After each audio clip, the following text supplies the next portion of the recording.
A definitive agreement or share purchase agreement is simply a legal document that records the terms and conditions between two companies that enter into an agreement for a merger, acquisition, divestiture, or some form of strategic alliance. It is a mutually binding contract between the buyer and seller.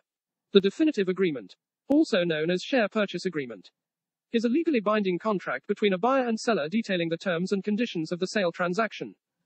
In an M&A sale auction, the first draft is prepared by the seller's legal counsel in collaboration with the seller and its bankers. It is distributed to prospective buyers and their legal counsel during the second round sale process, often toward the end of the diligence process. The buyer's counsel then provides specific comments on the draft document, largely informed by the buyer's second round diligence efforts, and submits it as part of the final bid package. Ideally, the buyer is required to submit a form of revised definitive agreement that it would be willing to sign immediately if the bid is accepted. Often, the buyers and sellers' legal counsel pre-negotiate certain terms in an effort to obtain the most definitive, least conditional revised definitive agreement possible prior to submission to the seller. This aids the seller in evaluating the competing contract terms. Sometimes, however, a prospective buyer refuses to devote legal resources to a specific markup of the definitive agreement until it is informed it has won the sale. Auction, instead simply providing an issues list in the interim. Definitive agreements involving public and private companies differ in terms of content, although the basic format of the document is the same. We cover in next the key sections of a definitive agreement. Here, we will walk through the key section of a definitive agreement. It is highly important to understand the key sections of the definitive agreement, as this will be the final and binding contract that is enforced by law. Transaction structure, deal mechanics. This section covers how the M&A structure will be structured. This coincides with other video on the different acquisition methods such as asset acquisition, stock acquisition, or 338H10 elections. And if it's an asset acquisition, there will be details on identification of assets and liabilities being transferred.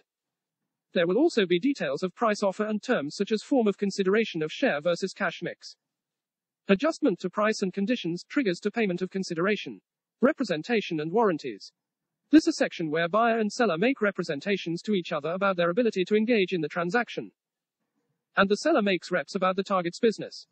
In a stock-for-stock transaction, the buyer also makes reps about its own business.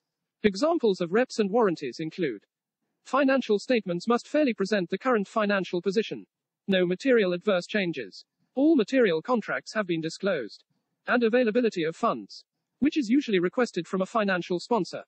Reps and warranties serve several purposes, which include assisting the buyer in due diligence, help to assure the buyer it is getting what it thinks it is paying for, provide a baseline for closing condition, and also provide a baseline for indemnification, pre-closing commitment, including covenants.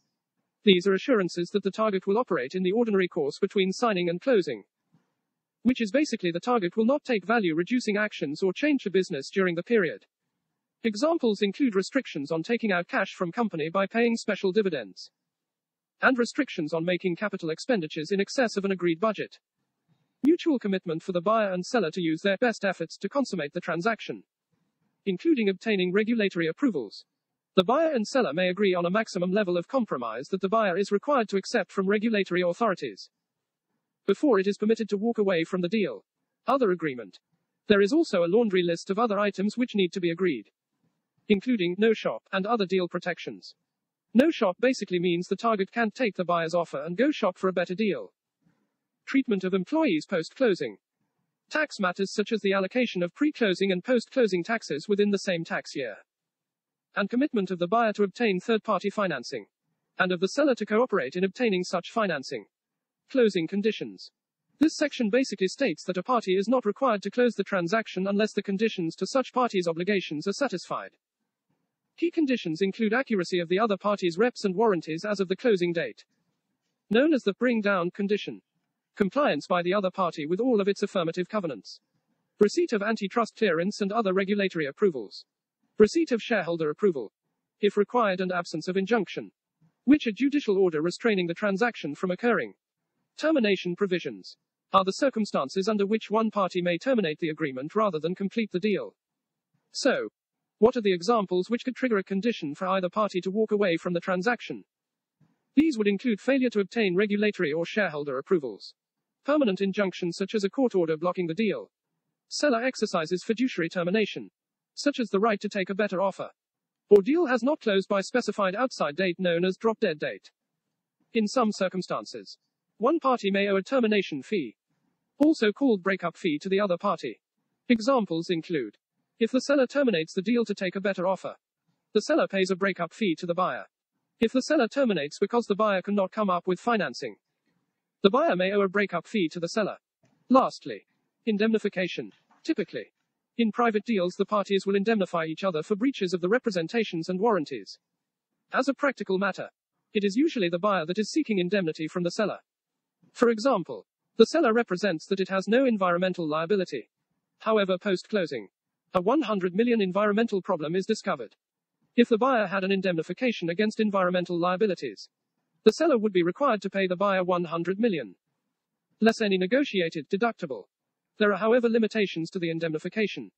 Indemnification rights are often limited in several respects: time during which a claim can be made, cap on maximum indemnity, and losses that the buyer must absorb before making a claim.